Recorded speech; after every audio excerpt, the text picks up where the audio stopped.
Salut les marques, salut les smarts, bienvenue dans Catch Up, je suis Ringside et vous écoutez le podcast officiel des cahiers du catch. Ce soir, on va parler de Roadblock, Roadblock End of the Line, le dernier pay-per-view de l'année pour la WWE, donc un catch-up hors série. Pour m'accompagner ce soir, le Tony Truant, l'expert de la vie américaine, l'Amiral Ambar. Comment vas-tu, Amiral ? Hello, salut, ça va très bien, comment ça va toi? Oh, moi, c'est la pêche, c'est la forme.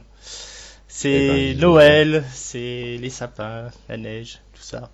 C'est ça, fini 2016, Voilà. Le dernier pay-per-view de l'année comme tu le dis, et on va voir ce que ça nous réserve. C'est ça, c'est So ça. Roadblock, End of the Line. End of the line. Donc, ça se passait le 18 décembre 2016. Et ça se passait à Pittsburgh, au PPG Paints Arena. Donc, Pittsburgh, c'est dans l'état de Pennsylvanie. Ah, ouais. Et c'est une ville qui est connue pour ses nombreux ponts. Hein, il y en a plus de 400 et ils ont aussi 2 funiculaires. Pas moins de 2 funiculaires. Wow.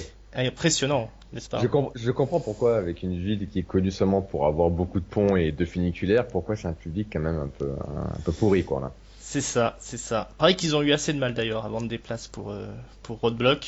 Il paraît qu'ils les vendaient 2 pour le prélude sur la fin. Ah Alors, oui. c'est peut-être parce que l'affiche n'était pas phénoménale. Mm. Bon, on a quand même ce soir la défense du titre tag team, la défense du titre féminin et du titre universel. Donc on va commencer tout de suite avec le pré-show. Je sais pas si tu as vu le parti. kick-off. Tu l'as vu? Ouais, j'ai regardé ça. C'était donc le Bulgare, la brute bulgare Rousseff, accompagné de Lana, qui affrontait ce bon vieux Big Cass qui était accompagné d'Enzo. Donc on vous rappelle que Rousseff avait défoncé Enzo dans un hôtel après que Enzo ait accepté une invitation de Lana dans le dos de Rousseff officiellement, mais en fait c'était un piège. Et aujourd'hui Big Cass, il vient se venger. Donc on a un match assez court de 4 minutes 25 qui démarre quand même par une petite promo de la Team Soft avec Enzo et Cass qui débarquent au ring après que Lana et Rousseff soient arrivés. Donc en gros Enzo il explique que il a été un petit peu idiot le soir-là quand il a été dans cet hôtel parce qu'il aurait dû demander à se faire payer avant d'entrer dans la chambre. Voilà, il se fait un peu passer pour le gigolo de service.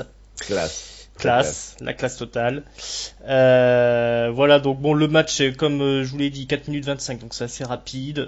Grosse domination de Big Cass en fait sur Rousseff. Rousseff n'arrive pas à placer grand chose. Il va même donc faire mine de s'enfuir dans le public carrément. Il passe la barricade, il s'enfuit dans le public. Il est poursuivi par Big Cass. Mais bon, Rousseff arrive finalement à se défendre et il revient aux abords du ring. Là, aux abords du ring, qu'est-ce qui se passe? Il y a Enzo qui est en train de s'engueuler avec Lana. Lana fait mine de s'être tordu la cheville. Donc Enzo il est un peu désemparé et il se fait cueillir par derrière par ce bon vieux Rousseff, par une grosse clothesline. Big Cass, il revient aussi aux abords du ring. Là, il va voir Enzo pour voir si Enzo est pas blessé. Mais pendant tout ce temps, l'arbitre, lui, l'avait compté, parce que les gens étaient à l'extérieur, les deux adversaires. Et Rousseff, lui, remonte sur le ring. Big Cass, il a pas le temps et il se fait décompter à l'extérieur du ring. Donc, victoire sans panache de Rousseff sur un décompte extérieur. Voilà, il se passera pas plus de choses. Qu'est-ce que tu as pensé de ce petit kick-off? Le résultat du match était très prévisible, puisqu'à partir du moment où un arbitre commence à décompter une sortie d'extérieur, on sait que quelqu'un va perdre par décompte, parce que la plupart du temps, ils font pas le boulot, les arbitres. Ouais, c'est ça. Ça, c'est typique, ça on le sait. Non, comme tu dis, c'était super court, donc il y avait pas vraiment grand chose à mettre sous la dent. Par contre, pour une fois, on voit un match de kick-off où il y a une storyline en fait. Il y a une histoire qui est racontée, qui vaut ce qu'elle vaut. On a pas mal parlé de ce positionnement un peu bizarre des faces, donc Enzo qui veut draguer Lana et le mari de Lana qui lui met une trempe parce qu'il voulait draguer sa femme, donc le placement face heel il est un peu strange sur cette feud. Mais dans tous les cas, c'est, je crois, une des premières fois où on a un match donc de kick-off où il y a une histoire dans les catcheurs qui sont impliqués. Donc ça, on va pas s'en plaindre. Parce que pour une fois, c'est pas juste, tiens, toi et toi, vous faites rien pendant pay-per-view, eh ben venez, vous allez faire un match de kick-off pendant 5 minutes, quoi. Donc le match n'était pas sans soi, mais au final, comme un kick-off, ça faisait le job, parce que voilà, les gens avaient suivi dans les 2 précédents l'histoire de ce qui s'était passé, donc ok. Exactement, exactement. Ça avait fait un peu scandale, hein, toute cette histoire là de ce petit Enzo là, qui Ouais, allait coucher avec une femme mariée. c'est ça, l'Amérique Hein puritaine, L'Amérique puritaine, elle est c'est pas d'accord. levé comme un seul homme hein, pour condamner cette Bah oui. histoire. Mais bon, ma Non, foi, la Manif pour tous, d'ailleurs, a fait une pétition pour que c'est ça. Enzo soit suspendu 30 jours auprès de la WWE. Hein, Mm. ça Parce se fait que, pas. on le rappelle, hein, une famille, c'est un maman et une papa. Hein. Bon, Voilà. alors, pour donc là, c'est la suite, hein, on la verra à Raw, on vous en reparlera dans un prochain catch-up. Pour la suite, donc on va démarrer vraiment le pay-per-view et ça commence très fort avec la défense du titre tag team. Donc les New Day, les nouveaux recordman hein, de longévité hein, qui ont explosé le record des Demolition. Ils arrivent au ring et ils vont défendre contre Cesaro et Sheamus, l'équipe dysfonctionnelle. Donc on a une petite promo hein, du New Day qui avant le match hein, comme d'habitude. Bon il y a rien d'exceptionnel dedans, hein, ils font des petites blagues, trouvent des sobriquets à Cesaro, etc. Ils chantent un peu des chansons, rien d'exceptionnel. Tout ça, de toute façon, ça se fait couper par l'arrivée de Cesaro et Sheamus, qui ont une très belle entrée hein, maintenant, avec le Ouais, striptease en même temps que les flashs là sur sur Sheamus. Sheamus. Ouais, ça marche. Hein. C'est ça qui est marrant, c'est qu'au début, c'était un peu foireux comment ils Ouais. arrivent sur le ring parce qu'ils arrivaient l'un après l'autre. Hein.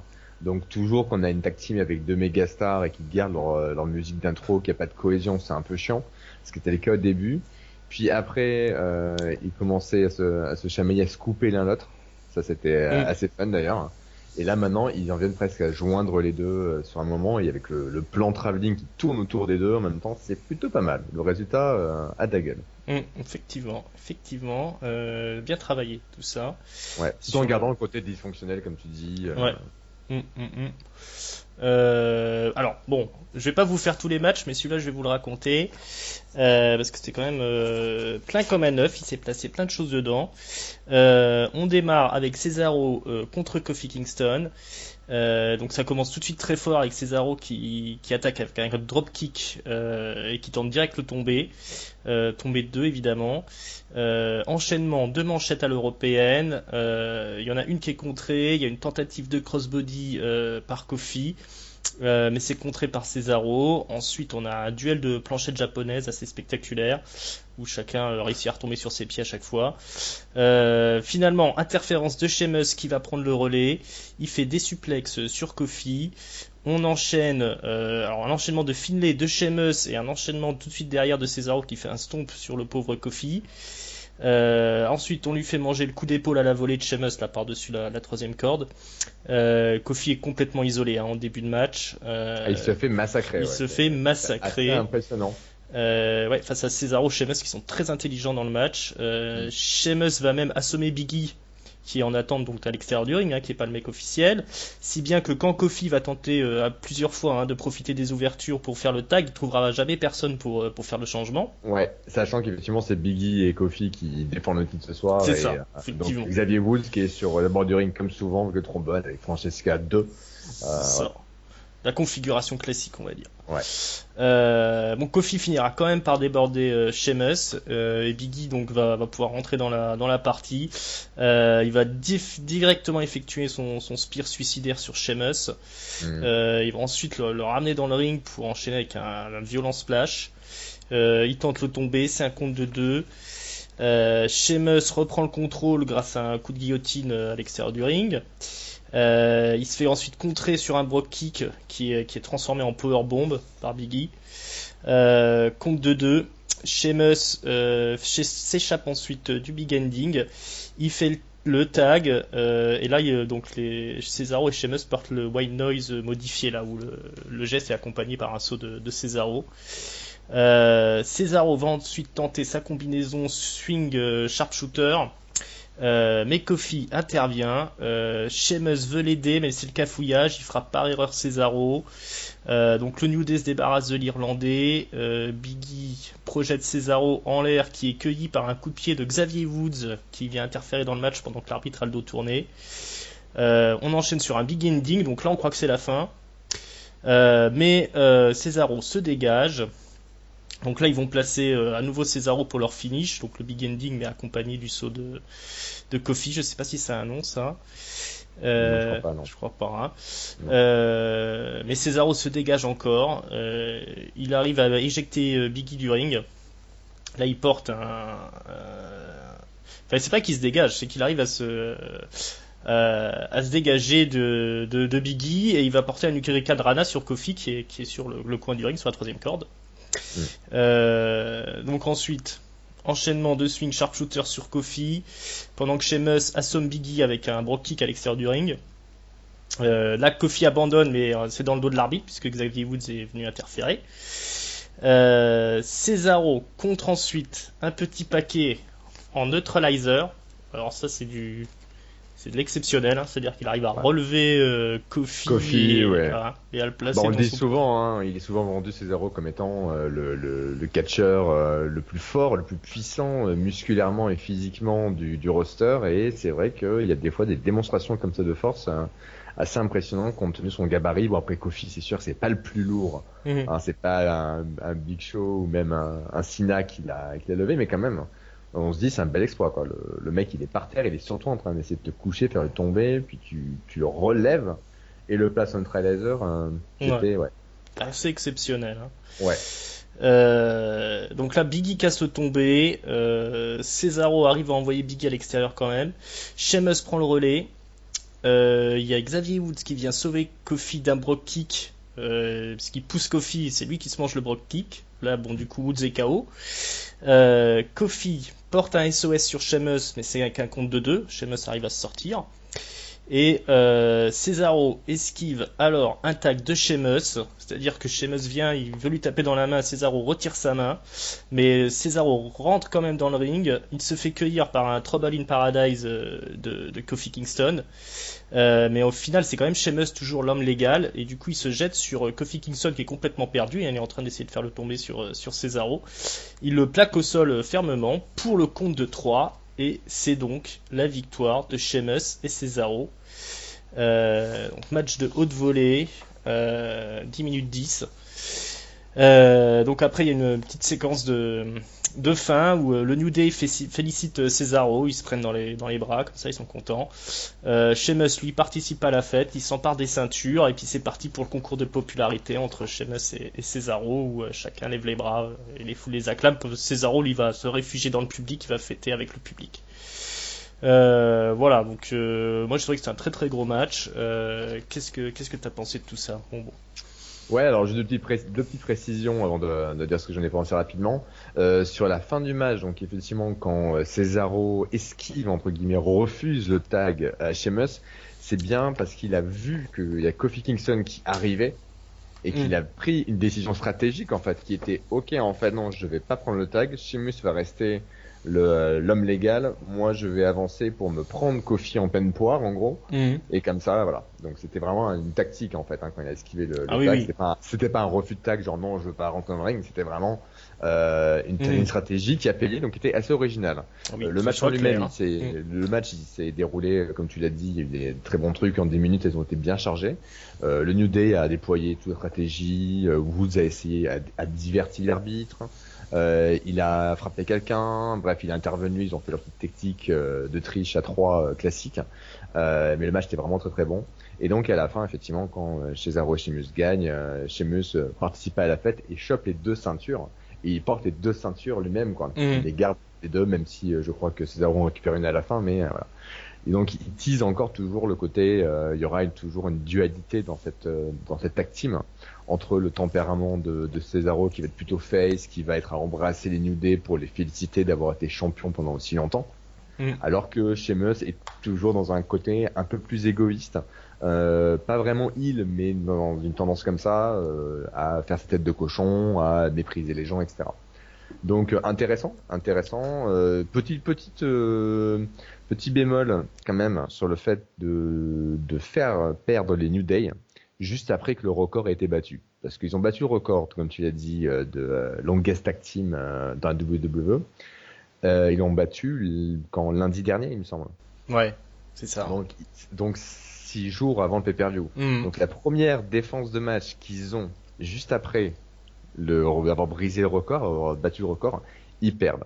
Et je trouve que la WWE fait un peu trop souvent ça. Ils nous l'avaient fait avec le record de Nikki Bella en tant que Diva Championship pour battre le record des Jelly.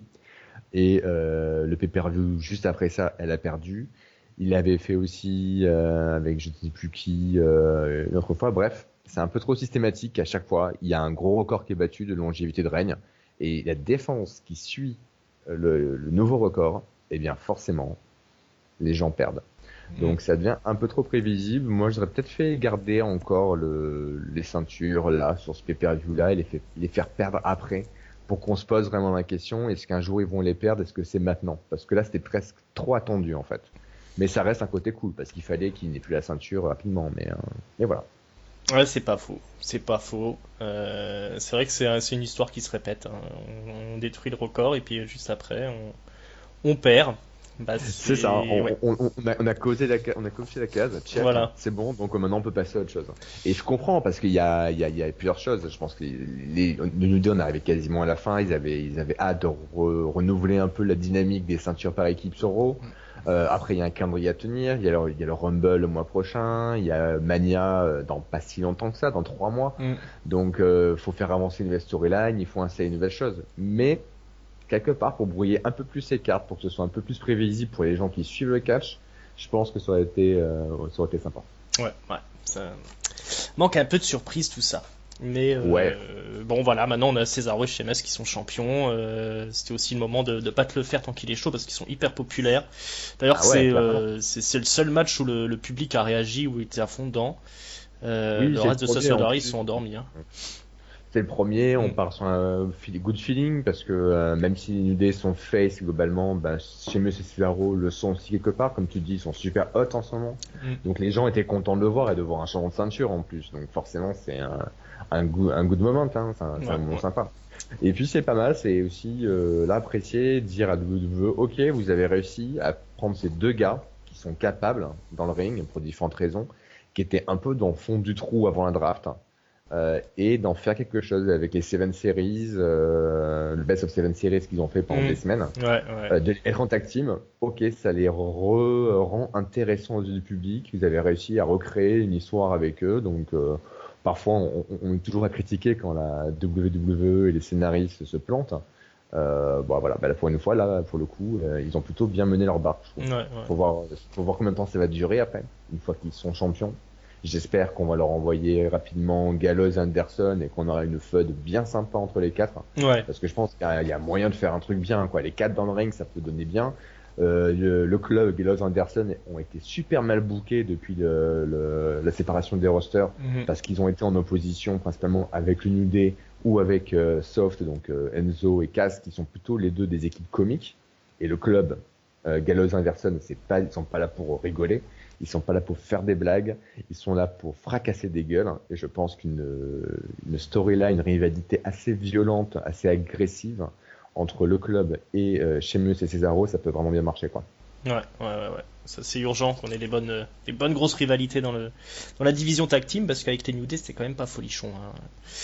Il y avait un peu que ça tournait que autour du New Day, et puis voilà, c'était au suivant, quoi. Hein. On avait une rivalité, ça se terminait, et puis on enchaînait sur une autre. Ils faisaient des spectacles, ils vendaient plein de merchandising, ils faisaient des blagues. Le comedy wrestling était assuré chaque semaine par le New Day.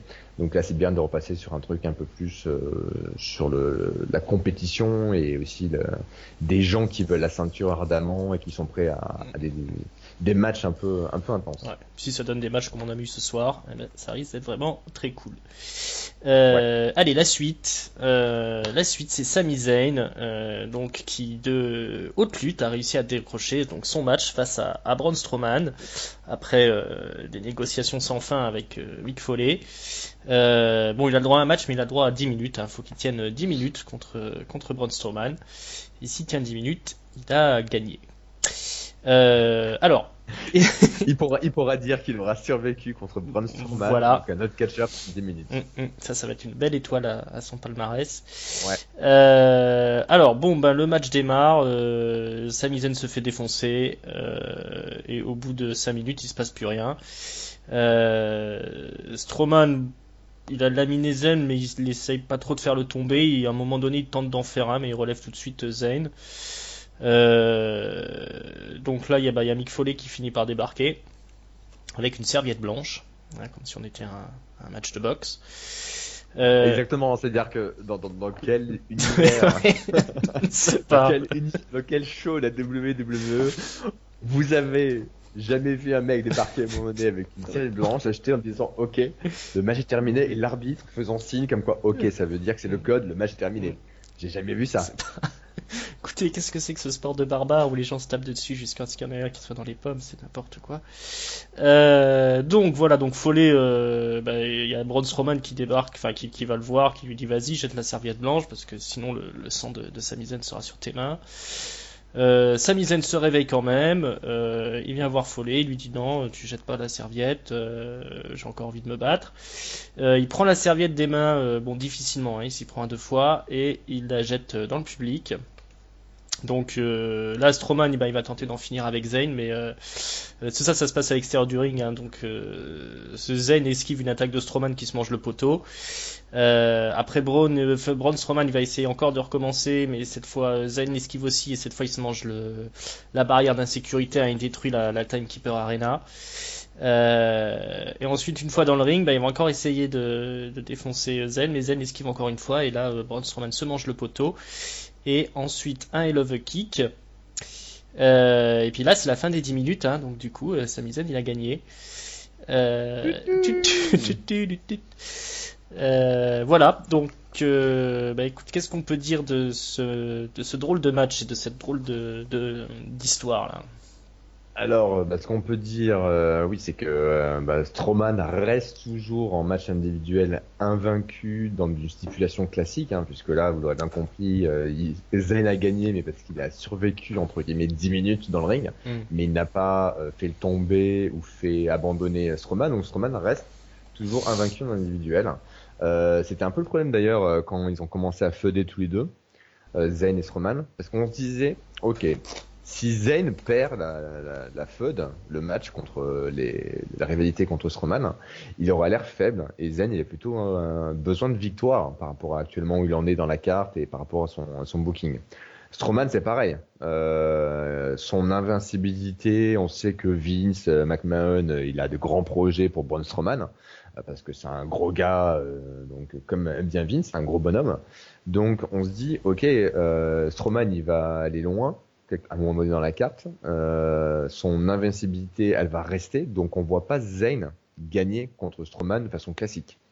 Donc en fait on était dans une rivalité où les deux catcheurs impliqués, il fallait qu'ils gagnent, il fallait pas qu'ils perdent du moins. Donc du coup c'est pour ça à mon avis de mettre ces stipulations là, ça ne fait pas perdre Strowman de façon classique.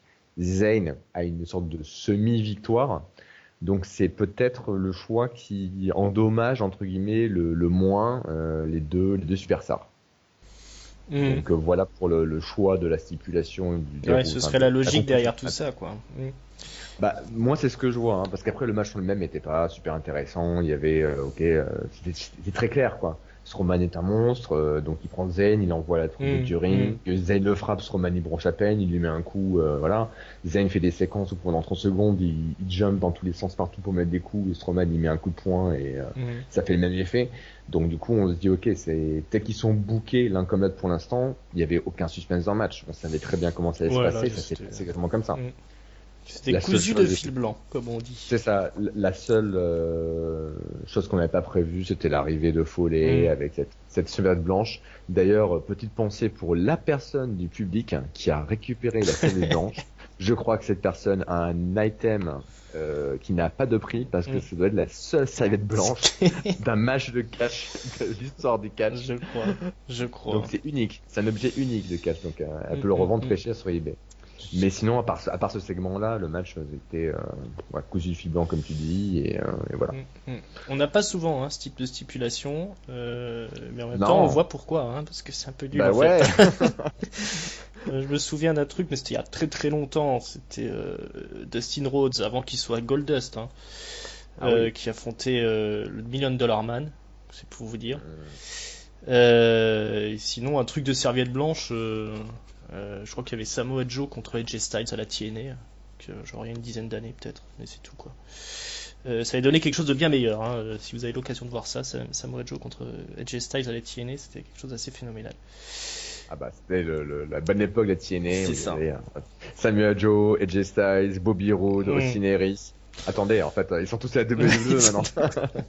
Voilà, vous saurez où les trouver, vous verrez peut-être des remakes de ces matchs, c'est ça sous peu. S'ils les font monter, oui. Ouais. S'ils les font monter dans la carte, mais bon. Ouais, On verra bien. On verra bien. 2017 est une nouvelle année. Alors, la suite des opérations. Seth Rollins qui affronte Chris Jericho dans un match de 17 minutes 05. Alors, 17 minutes 05. et ouais, Eh figure-toi. ben, c'est marrant que ce soit 17 minutes, parce que autre petite anecdote de streak ou de statistiques sur ce pay-per-view, Ah oui. c'est que Seth Rollins, sur les 17 pay-per-view, dernier pay-per-view qu'il a fait, en match simple, il a toujours été impliqué dans un match pour le titre mondial ou le titre universel. À chaque fois, sur ses 17 dernières participations des pay-per-view, il était dans un match qui impliquait le titre mondial.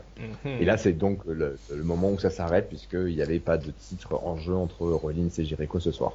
Donc sacré stat pour Monsieur Seth Rollins. Ouais. Ce qui montre vraiment son importance aujourd'hui dans l'écriture de la carte, dans le top card de la WWE. C'est ça. Normalement, théoriquement, ça devrait être le babyface de la compagnie. Théoriquement. Donc, c'est un match assez classique. Donc c'est très disputé. Chris Jericho il se défend bien. Impressionnant quand même à son âge, Chris Jericho de sortir des matchs comme ça. Qu'est-ce qu'on peut en dire? Écoutez, à la fin, on va directement aller à la fin parce qu'il y a c'est des déroulés classiques de leur batterie de coups chacun de leur côté, c'est appréciable, mais il n'y a rien de phénoménal. Il y a une intervention de Kevin Owens donc à la fin, et ça fonctionne pas. Jericho perd sur un pedigree et il est furieux contre Kevin Owens. Sachant qu'ils ont essayé de se réconcilier un peu plus tôt, enfin du moins Kevin Owens a encore essayé de se réconcilier avec Chris Jericho dans les coulisses, en lui rapportant un joli cadeau, une écharpe du plus bel effet, elle était rouge et verte, ou rose et verte avec des pompons. Rouge, couleur de Noël, c'est une écharpe de Noël. C'est ça. Et Chris Jericho l'a pas du tout apprécié, il lui a acheté à la tête. Il lui a dit ça va pas ou quoi. C'est vraiment dégueulasse. Et donc pour l'instant ils sont pas réconciliés. L'intervention de Kevin Owens c'était encore une façon d'essayer de se faire pardonner, mais ça n'a pas fonctionné. De toute façon, à partir du moment où Chris Jericho, alors que tu lui offres une écharpe, jette une écharpe, c'est qu'il est vraiment en colère. En même temps, j'ai rarement vu une écharpe aussi dégueulasse. Oui, mais je suis sûr qu'il y en a des aussi dégueulasses que ça. C'est pas faux. Voilà, donc j'ai pas trop décrit le match, pardon, mais qu'est-ce que tu en as pensé toi de tout ça? Non, mais c'est deux grosses stars qui savent faire un match ultra intéressant. Donc regardez-le, il y a plein de spots super bien. On est vers la fin, juste avant qu'Owens arrive, il y avait une espèce ils se sont contrés mutuellement l'un l'autre pendant je sais plus combien de secondes d'affilée. C'était un moment vraiment sympa. Ils se rendent coup pour coup dans le match. C'est ça. Ah ouais, c'est jusqu'à ce que Jericho arrive à mettre Rollins dans un mur un wall de Jericho. Donc non, il y a vraiment des moments très sympas. Voilà. Quoi dire? Pas grand chose en fait, parce que je vais plus parler du côté storyline et écriture. Ce que nous dit Rollins, c'est que lui, ce qu'il veut maintenant depuis 2 semaines, là, c'est Triple H.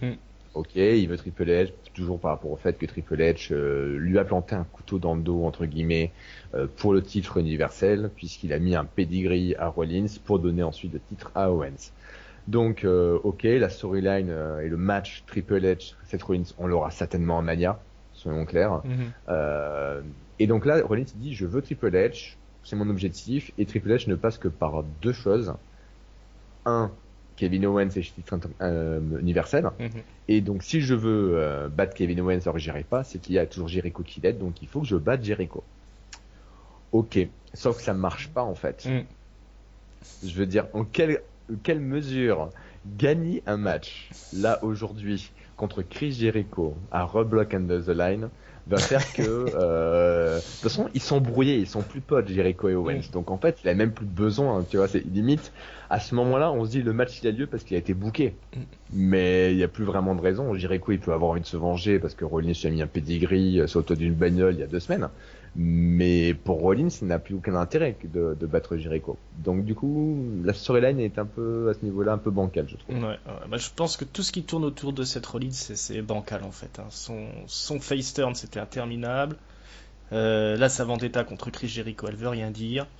Ça c'est un des gros problèmes de Monday Night Raw, c'est ce personnage de Seth Rollins qui devrait être le babyface, le gentil de la société, le héros number one, et puis finalement c'est juste un gars qui est là et qui cherche à, je sais pas, se venger de Triple H.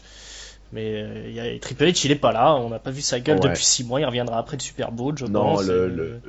Le face turn, le face turn de Rollins c'est pour l'instant un échec, hein.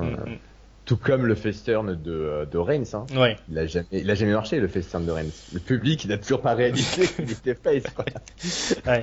C'est pareil. Alors, le public, il applaudit Rollins. Le public est quand même interagit avec cette Rollins comme si c'était un face.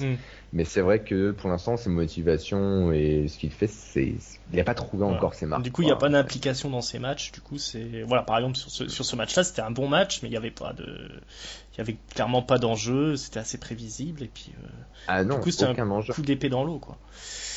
Sauf que voilà, la seule chose positive qu'on voit, c'est un match de 17 minutes, Chris Jericho, encore en 2016, il le tient, il fait des super trucs et qui solidifie, je pense vraiment sa place pour être vraiment quelqu'un qui aura eu une année 2016 superbe. Ouais, étonnant ce Chris Jericho. Et voilà, du coup ça profite plus à Chris Jericho qu'à Rollins, cette victoire-là. Ah mais complètement. Complètement. C'est dingue. Moi, je pense qu'ils auraient même dû donner la ceinture à Chris Jericho il y a un certain temps, ceinture universelle, ou lui faire gagner le titre US, histoire parce que c'est lui de toute façon qui fait le show à Monday Night Raw toutes les semaines. Donc voilà, universel peut-être pas, on va se calmer, peut-être que ça on va le garder pour un peu plus tard, parce que voilà, c'est peut-être ce qui va attendre Jericho plus tard, on sait pas, on discutera. Mais par contre, la ceinture US c'est clair, hein, t'en avais parlé avec Hank dans le podcast. Surtout vu que Reigns la défend pas, il fallait la donner à Chris Jericho, c'est évident. Mais bref, on va encore en reparler parce qu'on pourrait s'en parler pendant un quart d'heure. Ce serait trop long. Voilà, Jericho, encore une grosse soirée pour lui et qui continue parce qu'il nous fait vraiment plaisir à performer encore comme ça en 2016. C'est Jericho. C'est ça. Pièce maîtresse de la WWE. Enchaînons avec nos amis les Cruiserweight. Donc la ceinture. Attends. Il faut qu'on change tout, la décoration du mettons mauve. Faut tout mettre en mauve. Mettons les cordes en mauve. Voilà. Si vous voulez aller pisser, c'est maintenant. Alors, Rich Swann, donc le champion Cruiserweight, parce qu'il a gagné il n'y a pas si longtemps, affronte TJ Perkins et Brian Kendrick dans un triple threat. Donc, ça commence assez rapidement, hein, on est content, ça va être un beau match de cruiser. Excuse-moi, ils s'affrontent dans une triple frite. Oui, une triple frite, oui.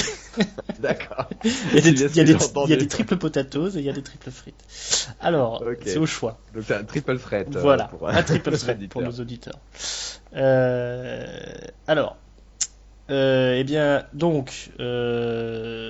Ça commence assez vite, comme je le disais, avec ça bouge bien dans le ring, hein, ça fait des drop kicks, des choses comme ça. Et puis il y a un botch, Rich Swann il met un violent coup de genou à Brian Kendrick dans sa face là sur une tentative d'esquive, hein, il est censé passer au-dessus de Brian Kendrick, mais je sais pas, Brian Kendrick il se baisse pas, il se mange le genou, et à partir de... C'était vilain. Ouais, c'était vilain, c'était moche à voir. On voyait que Rich Swann était pas content parce qu'il voyait que c'était pas sa faute, donc il a pas été trop vérifié si ça se passait bien. Voilà, à partir de là, il y avait plus d'alchimie entre eux, hein, il y avait plus de timing, le match était assez nul. Ça se termine sur un double super kick, c'est-à-dire que Rich Swann et TJ Perkins font chacun un super kick dans la face de Brian Kendrick. C'était quand même remis, hein, il était pas très blessé. Une fois qu'ils ont atomisé Kendrick, Rich Swann se retourne contre Perkins, il lui place un coup de pied circulaire. TJ Perkins est sonné et c'est le compte de 3. Donc Rich Swann conserve son titre donc en 6 minutes. La foule s'est complètement endormie, hein, c'est silence complet. Ah, c'était affolant, comme je le disais sur le chat de la rédaction. On regardait les 3-4 premiers rangs de public quand il y a un plan du ring. Parfois on voit ceux qui sont face à la caméra. Et là, ils avaient l'air, mais 3/4 des gens à l'écran avaient l'air de faire autre chose, de regarder leur portable, je sais pas, regarder le plafond d'arène, c'était affolant. Indifférence générale. Donc, Rich Swann gagne, mais on entend retentir la musique de quelqu'un qu'on avait complètement perdu de vue. Oui, on ne savait même plus s'il était dans le coin. Où est-ce qu'il était? C'est Neville. Neville qui débarque. Alors on nous explique qu'il a une vieille amitié avec Rich Swann, qui vient sûrement pour féliciter le champion, mais pas du tout. Il débarque et il attaque directement Rich Swann, coup de coude dans la face, et après il le démolit à coup de pied hyper rapide, là, des enchaînements de coups de pied comme il sait si bien le faire. Il s'occupe aussi de Perkins, il le défonce. Il est pas content, il fait la gueule. On a bien compris que ce sera désormais lui le patron de la division Cruiserweight et qu'il en veut au titre. Qu'est-ce que tu penses de ce heel turn, comme on dit, de Neville? Adrian Neville, l'homme que la gravité a oublié. Alors déjà, je suis content de le revoir parce qu'il était parti pour blessure, donc c'est toujours bien de voir des lutteurs, des catcheurs et catcheuses qui ont été blessés qui reviennent en pleine forme, donc ça c'est cool. Donc il débarque, donc on nous explique effectivement qu'apparemment il a entraîné Rich Swann. Adrian Neville a réellement entraîné Rich Swann à un moment donné dans leur carrière respective. Donc il y a un peu une relation a priori de mentor-élève. D'ailleurs, ça m'a fait penser un peu finalement à TJ Perkins et Brian Kendrick, hein, puisque on nous disait au début. Trop dans l'originalité là, hein, sur les. Si à chaque fois ça va être ça. On était copains dans l'indie, j'étais ton mentor et tu t'es retourné contre moi, ça va être vite lassant, hein, mais bon. Ouais, carrément. Sauf que là, ce qui change, c'est que autant TJ Perkins, pas TJ Perkins, mais Kendrick, pardon. Brian Kendrick, lui, il est plus dans la ruse. J'essaie de filouter, de t'entourlouper, de te mentir pour essayer d'avoir la ceinture et gagner. Vraiment de la triche. Là, Neville, dans son attitude, était vraiment genre dominant, écrasant, super efficace, super affûté, des coups de pied très très swift. Très swift. Je pense que ouais. Très stiff. Stiff, pardon. Très stiff, tu vois, comme quoi. C'était une autre attitude, donc je pense que le positionnement, l'attitude de Hill va être différente entre Kendrick et Neville, et il faut. Mais dans tous les cas, c'est bien parce que au moins ça va l'enlever de la carte d'un middle card et l'upper card, donc du main roster, où il était perdu, quoi. Ouais. Neville avant, il était à Superstar, il était à Main Event. On lui donnait des matchs de 2 minutes 50 et il n'avait pas le temps de montrer quoi que ce soit. Donc du coup, c'est un mec qui a un talent in-ring athlétique qui est phénoménal. J'ai revu récemment un DVD de la NXT, une compil des meilleurs matchs de la NXT. Il y avait notamment des matchs avec Sami Zayn, avec Cesaro et avec Neville. Et c'est ces trois gars, quand on leur donne un quart d'heure, ils font des matchs qui sont des tueries. Ouais. Oh, il y avait un énorme potentiel sur Neville. Complètement. Donc si on n'est pas prêt à lui donner la place qu'il lui faut pour qu'il s'éclate et qu'il donne quelque chose de grandiose comme il peut donner dans le main roster, entre guillemets, eh bien ok, pourquoi pas, mettons-le dans la division cruiser qui pourra peut-être bénéficier d'avoir un nom entre guillemets connu, du moins plus connu par le public de WWE que les gens du Cruiserweight, parce que ça peut-être rapporté un peu de hype, entre guillemets. Ouais, un peu de star power, un peu de crédibilité, parce qu'il était tout de suite, il en a imposé 2 fois plus que les autres. Hein. Même s'il rentre dans la catégorie de poids, il était clairement plus impressionnant que les 3 autres. C'est vraiment malgré sa petite taille, c'était le monstre dominateur du truc. J'espère qu'il va rapidement gagner la ceinture et puis s'imposer comme le patron, quoi. Parce que là, au moins, ça va redonner du crédit à cette division-là qui est complètement perdition, hein, depuis. C'est ça. Et pour moi, le Neville dans le main roster, c'est la preuve que si jamais un cruiserweight pouvait marcher dans le main roster, bah, ça aurait été Neville, parce que je trouve qu'il a plein de trucs. Il lui manque peut-être un truc au micro, mais il est physiquement impressionnant, il est costaud, il est musclé et il est méga agile. Hein. C'est ça. Moi, j'ai une amie qui est absolument pas fan de catch. De temps en temps, on était en coloc ensemble, je regardais des matchs de catch et une des seules fois je me souviens qu'elle ait fait un compliment, qu'elle était intriguée par quelque chose, c'est quand elle a vu Neville dans le ring. C'était au moment où il a débarqué à Raw, après son transfert à NXT. Et donc ils lui ont donné un peu de temps d'antenne pour qu'on voit ce qu'il savait faire, et ça séduit les gens qui sont pas forcément des gros spectateurs de catch, quoi. Donc Neville, très content pour lui si jamais ça lui permet d'avoir des matchs intéressants, du temps et pouvoir un peu se développer. Il avait eu un gros match contre Seth Rollins aussi. Voilà, donc la foule était content et ils chantaient Thank you Neville. C'est le moment où ils sont révélés. Et ce que j'avais pas annoncé aussi, c'est qu'il y avait Austin Harris qui était aux commentaires, comme à 205 Live, hein, qui n'est pas un spin-off de Top Gear, mais bien l'émission des Cruiserweight qu'on a sur le network. Donc on aura peut-être aussi Austin Harris, enfin je crois que c'est certifié, qui va intégrer aussi la division Cruiserweight. Donc voilà, un peu de star power dans cette division, c'est très bien, on espère que ça continuera comme ça. Ah bah largement, parce qu'en plus Austin Harris, c'était un peu un des problèmes de gens à NXT qui serait bien de faire monter dans la main roster, parce que ils n'ont pas besoin d'être développés, c'est des gens qui ont une carrière dans notre fédération qui est déjà super accomplie. C'est une bête au micro, Harris. Voilà, Harris est très à l'aise du micro, et surtout il est plus tout jeune, donc c'est des gens, lui, c'est moi, Joe et d'autres, faut pas qu'il reste à NXT pour encore des années. C'est ça. Donc le problème c'est, si tu le montes dans le roster Raw, SmackDown, ça va être de plus en plus compliqué pour tout le monde et un peu de temps pour des storylines, donc pourquoi pas tenter de mettre des noms de star power, comme tu dis, chez les cruiserweight, pour voir si la sauce prend. Exactement. Allez, on enchaîne sur la suite. C'est les filles. Charlotte Flair qui affronte la championne Sasha Banks dans un Iron Man match de 30 minutes. Donc c'est celle qui fait le plus de tombées qui gagne. Alors le premier tombé, il arrive au bout de quasiment 20 minutes. Hein. Tout le reste du match, ça se fout sur la gueule méchamment, comme elles savent si bien le faire. Il y a notamment un spot assez impressionnant où Charlotte fait un croche-pied à Sacha qui est sur le tablier du ring, qui est en train de monter sur la 3e corde, et elle tombe et elle se mange l'escalier mais méchamment. Oui, ça rappelle un peu le spot de la dernière fois où elle s'était mangé le rebord du ring, pareil, avec un spot qui était très impressionnant dans leur dernier match quand Banks a regagné le titre.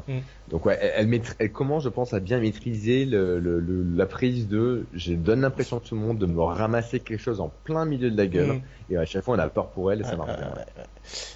Voilà, elle a vraiment joué le selling à fond, Sacha, et donc elle perd le premier tombé après un natural selection de Charlotte depuis la 3e corde, tant qu'à faire. Ensuite, donc on est à 1-0 pour Charlotte. Juste après, Charlotte elle perd sur un espèce de roll-up, par contre qui est complètement botché là par Sacha. Mais bon, donc un point pour Sacha. Ensuite, Charlotte va devoir abandonner sur un bank statement. Là, Charlotte, après coup, elle va continuer à travailler méchamment sur la jambe de Sacha, vraiment des prises violentes, des coups de pied dans le genou, la tordre la jambe dans tous les sens là, parce qu'elle est très souple Sacha, donc elle peut lui tordre la jambe dans des conditions scandaleuses. Finalement, elle a réussi à lui porter la prise en 4 qui se transforme en prise en 8.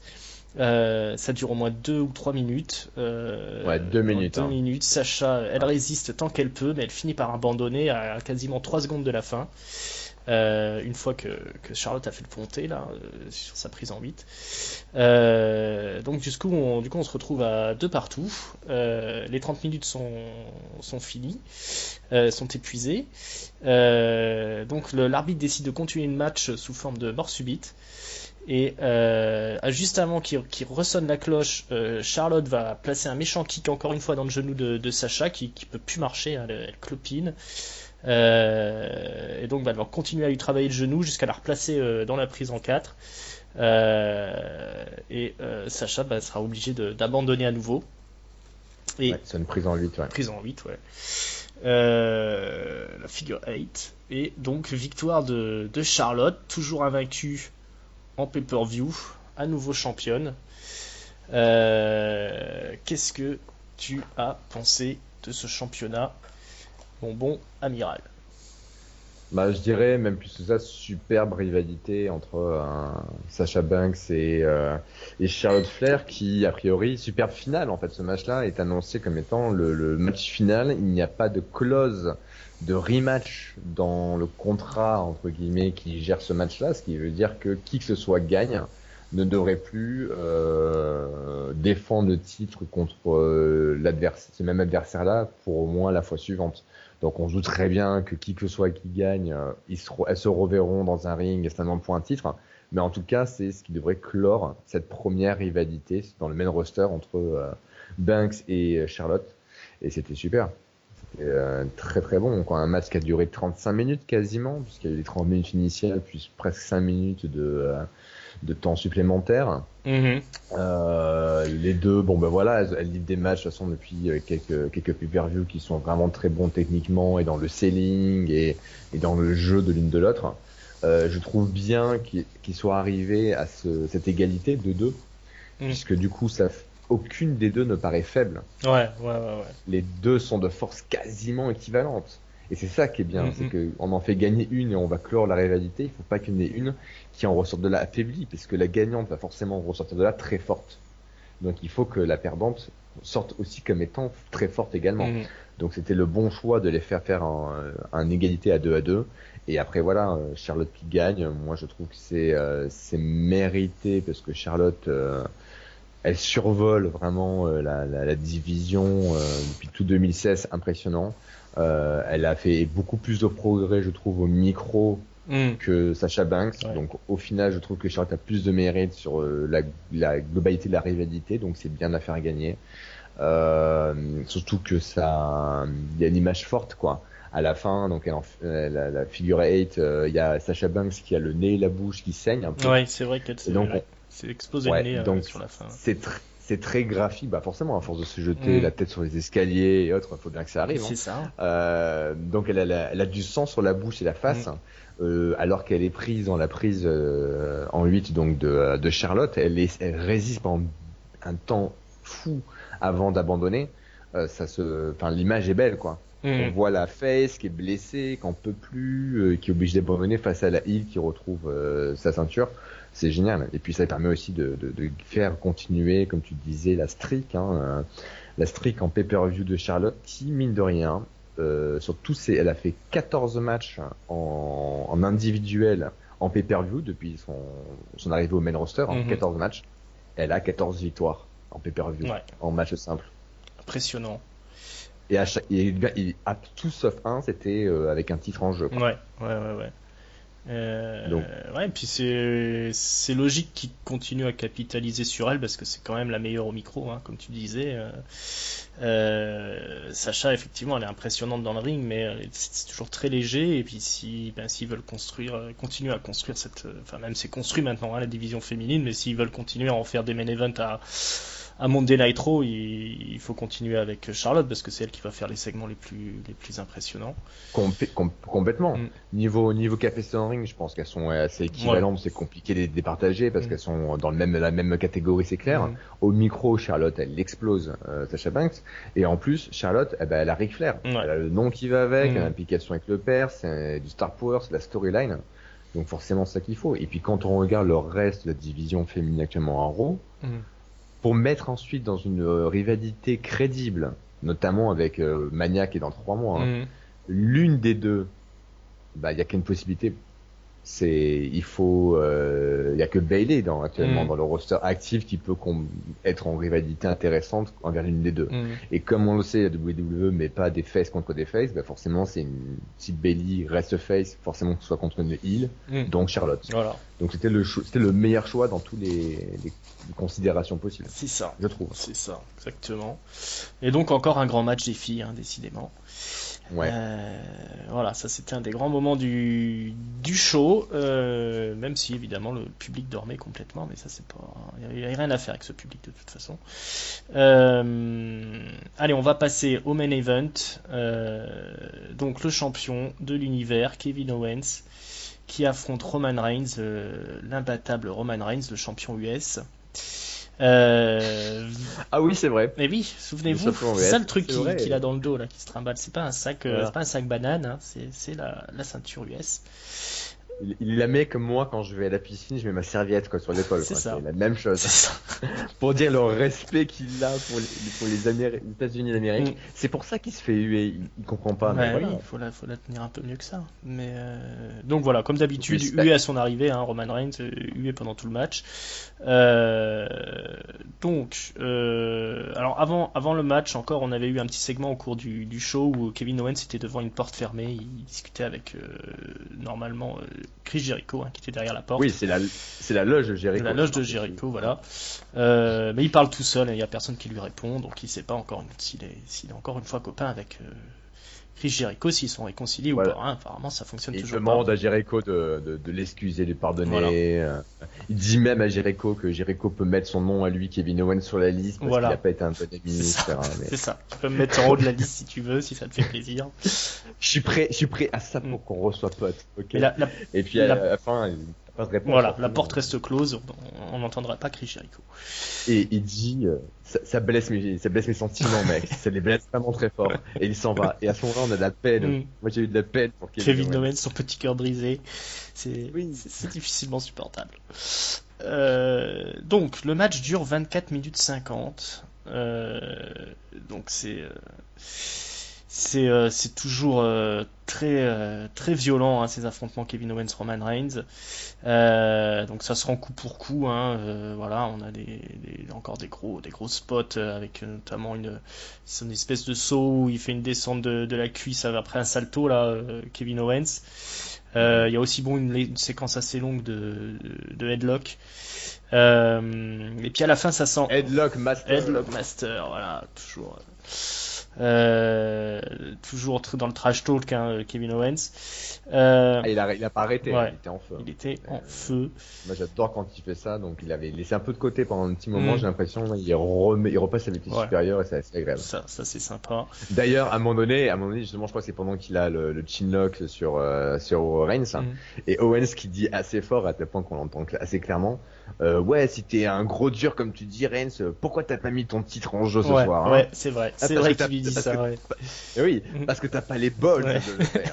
Et encore une fois, comme on le dit de temps en temps, Owens fait la voix du spectateur de catch. C'est ça. Non mais oui. C'est ça. Pourquoi Reigns défend pas sa ceinture, bordel? Et oui, il aurait pu la mettre en jeu. Et à la fin, ça s'emballe. On va à l'extérieur du ring. Roman Reigns se fait installer sur la table des commentateurs, parce que Kevin Owens commence à en avoir marre.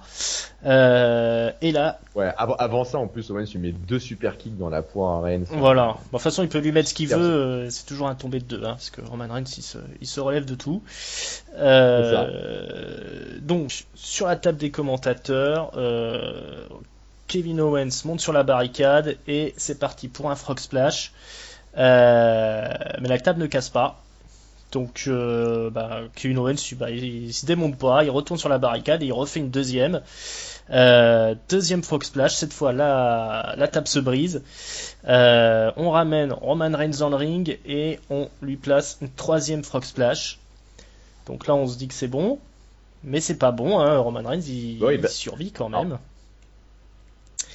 Pour rappel, à ce moment-là, il s'est pris 2 super kicks, Un frog splash sur la table, un frog splash à travers la table et un frog splash sur le ring. Et Roman Reigns, il est toujours là. Voilà. Et des frog splash de Kevin Owens, quoi. Donc voilà, c'est des boules frog splash, quoi. Voilà, il s'est mangé des cannonballs, il s'est mangé tout ce que vous voulez, mais il se laisse pas vaincre.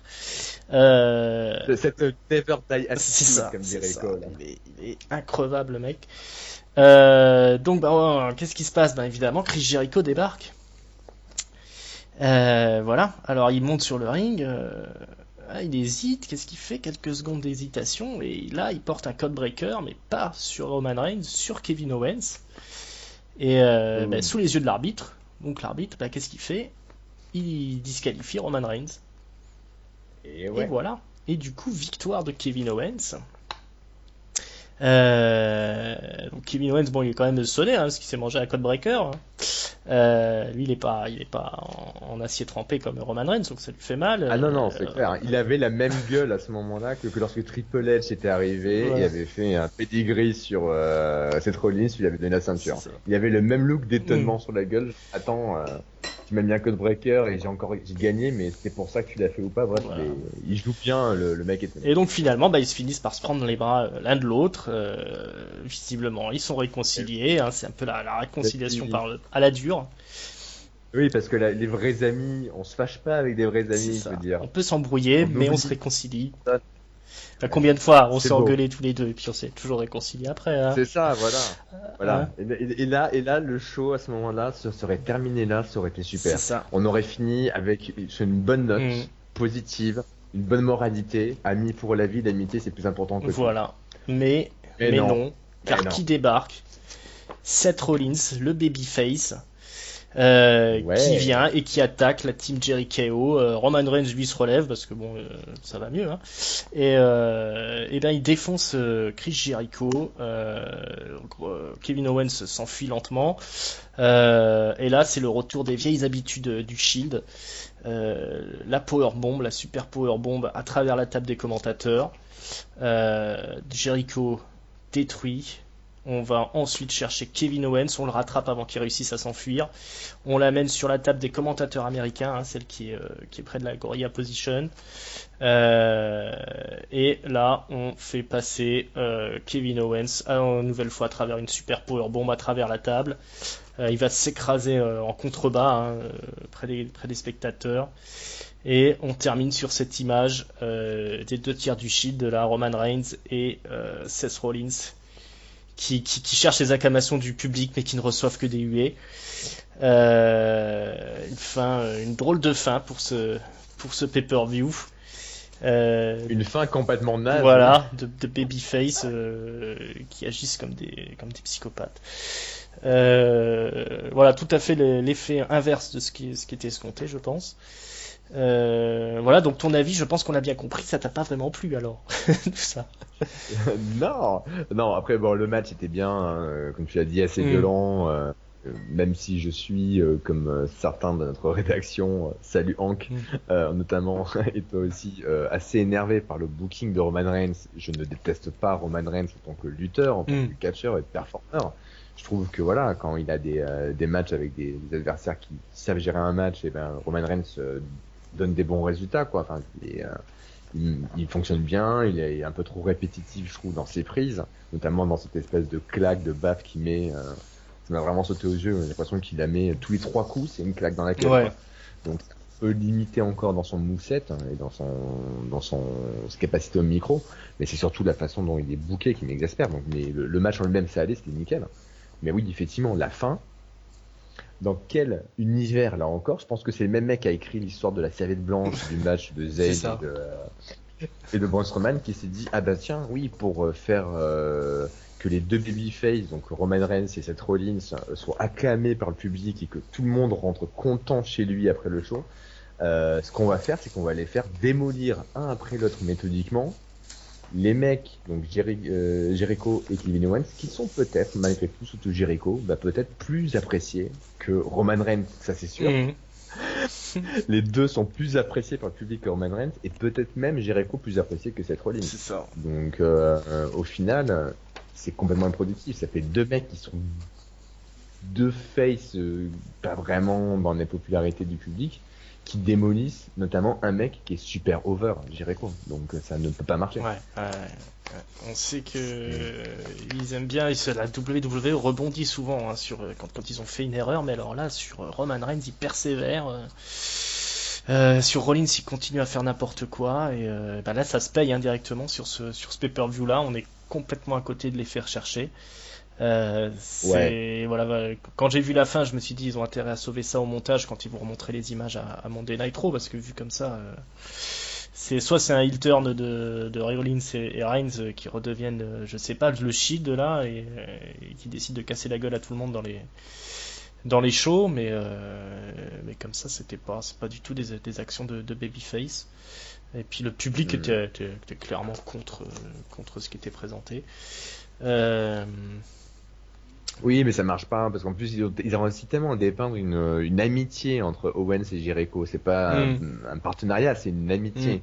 Même si Kevin Owens il triche, il trash talk tout le monde, on peut se dire clairement qu'il est du côté heel de la force, hein, sans conteste. Mais vu que Jericho est super top et presque face aux yeux du public du moins, et que les deux ont une amitié qui est presque attachante. Ouais.